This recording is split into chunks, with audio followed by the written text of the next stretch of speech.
memories of thee, sweet land of liberty. Welcome to boundariesforeffectiveministry.org and part 3 of our series on the Garden of Gethsemane and the Second Amendment. Did you know the so-called gun control debate is not about the Second Amendment? Congress does not ban keeping and bearing arms for self-defense because Congress did not write the Second Amendment, so Congress cannot control and rewrite the amendment. But Congress tries desperately to infringe or trespass on your God-given right to keep and bear arms for self-defense. They're scared because they know their laws only apply on their own territory, just like Kansas or Kentucky laws only work in those places. Because their Constitution says the Congress shall have power to exercise exclusive legislation over such district not exceeding 10 miles square. So, how do acts of Congress control people living on state land that is not federal land? Congress tries to achieve its Second Amendment infringement agenda by becoming fiction writers, just like novelists. They do this by writing 50 code books, not law books, each with a different title. For example, congressional novelists never write about the human people of the Second Amendment. Instead, they create persons for their books.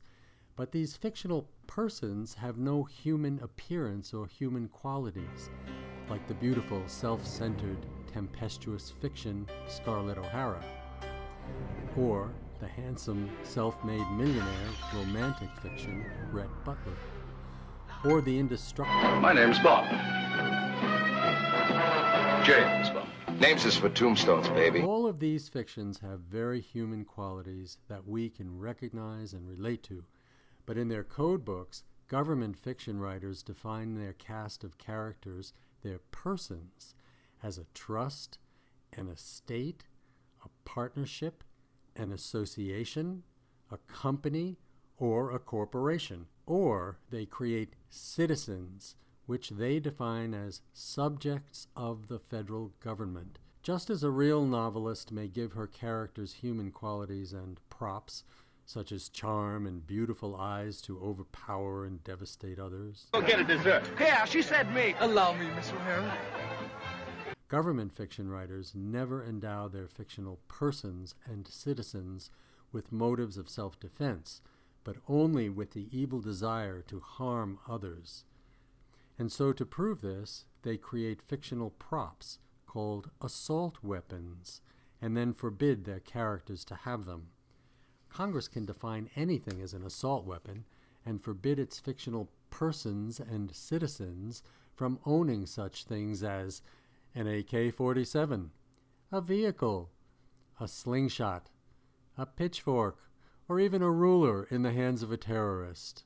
Congress does not write about real people bearing real arms, but only about fictional persons or citizens carrying fictional assault weapons.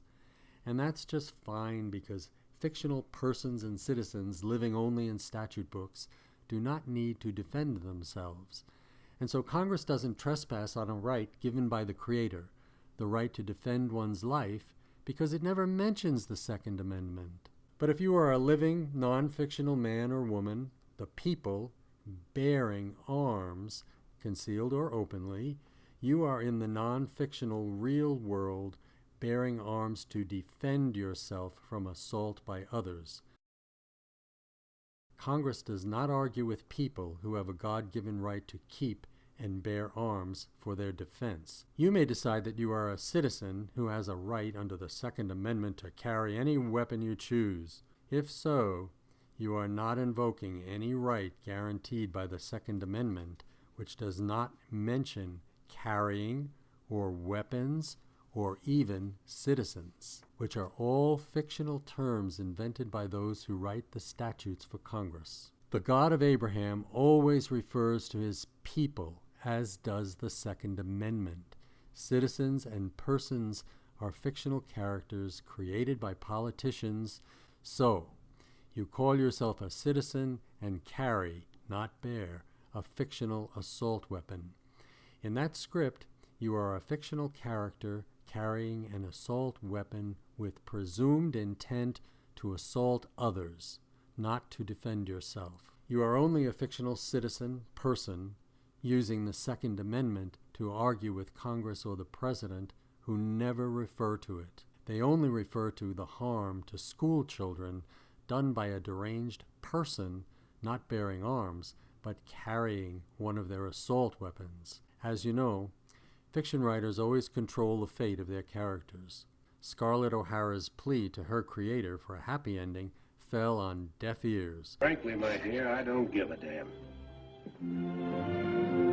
Just as yours will in any court. If you are not one of the living people and refer to yourself as a person or a citizen who carries a weapon, then, like any fiction writer or movie director, Congress and the President will control your every action and even give you an unhappy ending.